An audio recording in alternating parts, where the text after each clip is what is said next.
In a world full of darkness, it's time to let the light shine bright. This is Strength to Overcome, where faith and action help us grow through adversity. G'day everyone, welcome back to the Strength to Overcome podcast. I am Matt Morton, your host, and I'm thrilled to be back for episode 49 today, and we're going to be diving in on a topic that I've titled, Why Yeshua Never Chased the Crowd. But as I worked through the content, looked through the scriptures, and took a lot of notes, I realized to me it's something much deeper than that. And it really is the cost of authenticity. Over the last several years, I have watched myself be challenged with this concept of being authentic, but without the cost of being authentic. I wanted people to agree with the things that I was studying. I wanted people to understand me and why I was doing the search and digging into these things that I was. I wanted also at the same time to fit in. And I also wanted to be genuine. I wanted to be honest. I wanted to live a life according to those convictions. But what I've learned over those years is that those two things don't always travel so well together. Authenticity is easy when it costs nothing. And it becomes real when it actually costs you something. So today's episode is not about a struggle, but it's about growth. Because one thing I've learned over those last couple of years is that the conviction eventually costs something. And when it does, you've got to decide whether or not you're going to continue pursuing approval or if you're going to continue pursuing the truth. And I'm armed with my highlighter and scriptures, as I usually have with me, and I've got a lot of notes that we're going to dive in on, because it brings me to the overall question that I've had to ask myself a lot lately, and that is being back in the workforce, the gym setting, coaching, helping people, but also developing this podcast. The question for me is, if nobody knew what I believed, would my life give it away? Not my social media, not my podcast, not a shirt that I'm wearing, which I do, not a verse in my bio, but would my life actually give it away? So when I look through James chapter 2, verse 17, it says that, well, James is making a pretty bold statement. He says, if faith never changes the way we live, then what good is it? Faith without works is dead. Because your faith eventually becomes visible if it's genuine. It's never perfect. It's not polished, but it is visible. So if something changes your heart, eventually it should change your actions. Eventually it changes your priorities. It changes your character. And we live in a time where faith is often displayed publicly. We've got Bible verses out there. We've got the Christian t-shirts that are becoming very popular. We've got a lot of social media posts, definitely a lot of podcasts, and none of these things are bad because I have them. But eventually faith has to move from being displayed to being lived. So I have to ask myself constantly, would my coworkers know if I didn't have those things? Would my family know? Would my decisions reveal it? My priorities? my character? What would people see in those areas of my life? Because if nobody knew what I believed, would my life give it away? And there's something else I've been thinking about lately, and it's funny because I used to joke about this with clients 20 years ago, but most people will understand what I'm saying when I talk about this. But, you're heading to the beach, you're going to a pool party, or you're getting ready for a photo shoot. And what do? Most guys, well, find somewhere, drop down, knock out a bunch of push ups. Maybe we throw in some curls, we do a little band work, just enough to get a quick pump. And of course, that pump lasts, about half hour, just so you look bigger, you look toned, you look, harder, stronger, more impressive. And, the way we want to look all the time captured in that moment of the event or the photos. But we know that it's temporary and it's an appearance. It's not genuine. It doesn't last. There's no substance to it. Now, of course, working out's not bad, and throwing a pump on for that's not bad either. Because I think, women do it too, right? They're not that much different. How many times have you heard someone say, hey, I'm watching what I eat, or hey, I'm not going out like that because, I've got a big vacation coming up, or I've got an event, a wedding, or, some function where I'm going to see old friends, I'm getting together with people that I haven't seen in a while. I want to look my best. And there's nothing wrong with wanting to look your best. We all do it. And men have their version of how they do it, and women have their version of how they do it. And it's not wrong to think that way, but is there really depth in that? And honestly, I think sometimes we do the same thing spiritually. We work on the appearance of faith. We want to have this image of faith. We want to have this presentation of faith.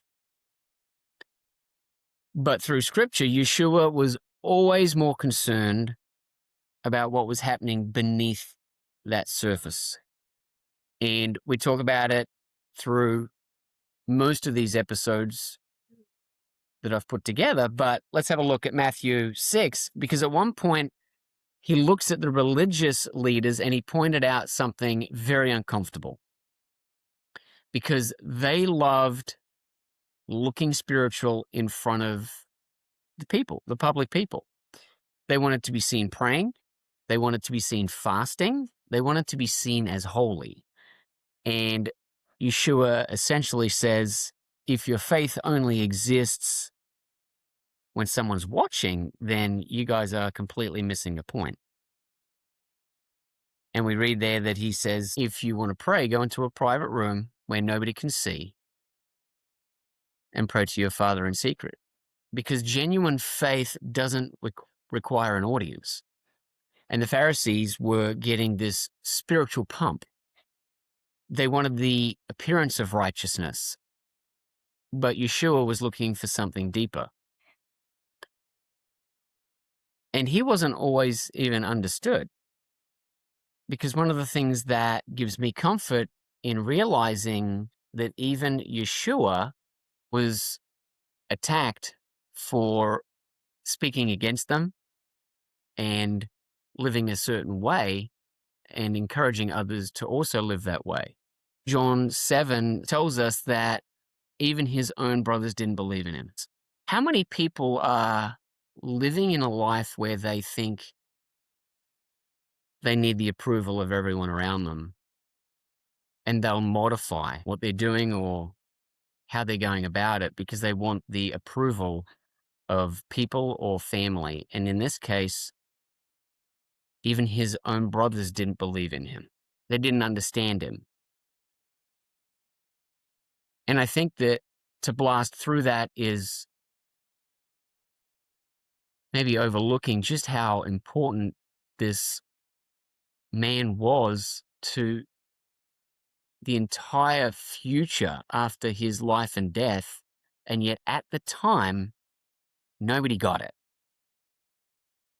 And it's a remarkable encouragement to me because it says in Mark 3 that even his own family wanted to seize him because they thought that he'd lost his mind. So it's not a story about victimization or even rejection, but it's understanding that faithfulness and agreement are not necessarily the same thing. Sometimes people can love you deeply and still not understand your direction. Sometimes I think people can care about you and they can still disagree with your convictions. And so one of the most powerful moments in scripture is where there's this large crowd and they've gathered around Yeshua and they followed him because he healed people, he performed miracles, he fed thousands. And then he delivers this really tough teaching in John chapter 6. And then after he delivers this message that was clearly difficult for everyone to hear, it says that many disciples, many of the followers, many of the crowd turned back and they no longer followed him. Not just outsiders, these were actually followers who had been walking with him. They were part of the story. They were probably helping spread the message. And after that teaching, they abandoned the path. So this is the part that really speaks to me after that took place, because Yeshua never chased that crowd. He chased obedience to the Father. He didn't soften the message or the truth to preserve his popularity. He didn't change the message because people around him became uncomfortable. He didn't compromise his conviction for everyone's approval. Instead, you can read on, and he turns to his 12, the disciples, and basically asked, "Are you leaving too? What are you guys going to do?" So think about that. We've got this Messiah that's got people just following him in droves because of all the things that he's doing. And the minute he gets tough, everyone takes off. The minute the message or the truth becomes a little bit harder to swallow, they all flee. And then he looks at his 12 that are meant to be by his side and says, "Right, you guys going too," right? He is willing to produce these sermons and these topics and these parables and lessons to them to such a degree that he understands he may have no one following him. And this is the Messiah. And so he never watered it down. He didn't change the truth just to, pump his numbers. He didn't go out of his way to get the followers, the likes, the subscribers, the views. He didn't want the approval. He didn't want all the hearts and the thumbs up, because he measured his success differently. He had a different mission, and it was through obedience to the Father. And we actually live now in a culture that is constantly encouraging people to seek the approval. Like I mentioned, the likes, the followers, the validation, the acceptance. And to be honest, if we're really looking at ourselves authentically, most of us want to have that too, right? We want the conviction and the approval. We want to be authentic and we want the acceptance. We want to have truth and agreement. And I have found that eventually those roads do separate. In Galatians chapter 1, Paul asks a question that cuts right to the heart of this very issue that we're talking about. It says, "Am I living to gain the approval of people or the approval of Yahweh?" And it's not an easy question, because most of us want both. And one thing that this journey has taught me is that conviction always has a cost. There's a price to pay. Now, not everyone is against you. Not because of disagreement do people automatically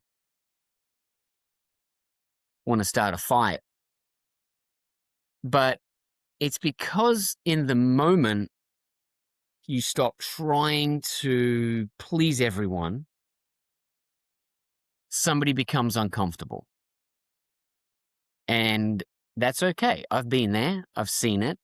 I'm living in it on a daily basis. But I press on because growth isn't measured by how many people approve of the direction, but growth is measured by whether you're moving closer to the person that Yahweh is calling you to become. And there have been times for this podcast, which I've documented in the changeover of multiple hosts to me just hosting it, where there's almost no watchers or listeners on the audio side. Times when the growth was slow. And I've talked about the times where I questioned whether the effort was even worth it. But Strength to Overcome was never built or designed with a perfect plan in place. It was always meant to be built on perseverance. It was meant to be built on personal growth. It was meant to be built on getting back up off the canvas after being knocked down in multiple areas. And I think one of the biggest problems we have in our culture is that we want those immediate results. We want the harvest without the planting. We want the reward without the waiting. And we want the outcome without the process. But most of us know that's not how it works. That's certainly not how growth works. It's not how fitness and health works. It's not how financial recovery works. It's not how faith works. In Galatians chapter 6, Paul gives us another lesson that has become incredibly meaningful to me through this journey of my own and story that I've shared openly and publicly. He says, don't deceive yourself. The seeds that you plant today become the harvest that you live in tomorrow. If you continuously sow in the flesh, eventually you'll reap the consequences of it. But if you continuously sow in the spirit, eventually you'll reap the benefits of that. And I think then he says something that applies to pretty much every difficult season in life. And he says, don't grow weary in doing good. Because there is a harvest coming in its proper season if you don't quit. And I think, honestly, that's where a lot of people miss it in a lot of areas in their life that they're struggling through, which this podcast is all about, strength to overcome. I don't think it's because they start badly or they stop too soon. It's that they don't see the joy in the journey. Because my bicep didn't heal overnight. The frozen shoulder didn't disappear overnight. The bankruptcy certainly wasn't solved overnight. Everything took time. Everything took planting. And everything required a lot of patience. It required me continuing on long before the results were evident in my life. The temptation usually isn't to start, it's usually to quit completely. And to stop sowing because you can't yet see the harvest. And honestly, that's been one of the most exciting parts of my journey, is that I've been able to persevere through multiple trials in different areas of my life without quitting and trusting the journey. Not through perfection, but through persistence. I certainly have never had the perfect plan, but I have continued moving forward when I didn't have a plan at all. And Yeshua never chased the crowd. He didn't water it down and say, wait, let me explain. He just kept walking in the direction that he felt the Almighty was calling him to step into. And Paul never promised immediate results either. What they both taught, and many others through Scripture, was faithfulness. And faithfulness requires perseverance. And so there's one final idea that, to me, ties this all together, and that's Matthew chapter 7, where Yeshua is teaching about two paths. One is wide, it's easy, it's popular, it's crowded, and the other is narrow. It's more difficult, it's less traveled. And his point wasn't that we should seek to be different. His point wasn't that we should seek conflict. And his point wasn't that we should try to make people uncomfortable. His point was that truth isn't always found in the most popular direction. So the goal isn't popularity. The goal isn't approval. The goal is faithfulness.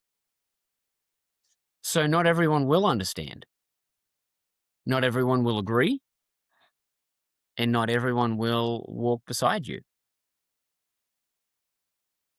But that's never been the measure of success, has it? Faithfulness is. So I look back over my last several years, and one thing is clear to me. Through this marriage, through my injury, the surgery, the frozen shoulder, the bankruptcy, the rebuilding, the career change, the podcast, and now this deeper walk of faith, none of it happened because I had a perfect plan. But most of it happened simply because I kept moving forward in authenticity. And maybe that's what Strength to Overcome has always been about. I never wanted to try and show people a perfect path, but my goal was to show that perseverance can make up for not having one. I've spent a lot of years wanting the benefits of authenticity without the cost of the authenticity. And if you're honest with yourselves, maybe some of you have too. But eventually we all have to ask and answer a question. Not what does the crowd want, not what gets the most approval, or what makes the most people comfortable. But what is the Almighty asking you to do? Because Yeshua never chased the crowd. What he chased was obedience to his Father, his calling. And I'll leave you with the question that I've been asking myself, as I mentioned earlier. If nobody knew what I believed, would my life give it away? I appreciate everyone that's here. I encourage everyone to stay strong and find your authenticity in the journey that the Almighty is calling you to take, whatever that might be. And I'm very excited to catch everyone next week in episode 50. Stay strong, everyone. Cheers.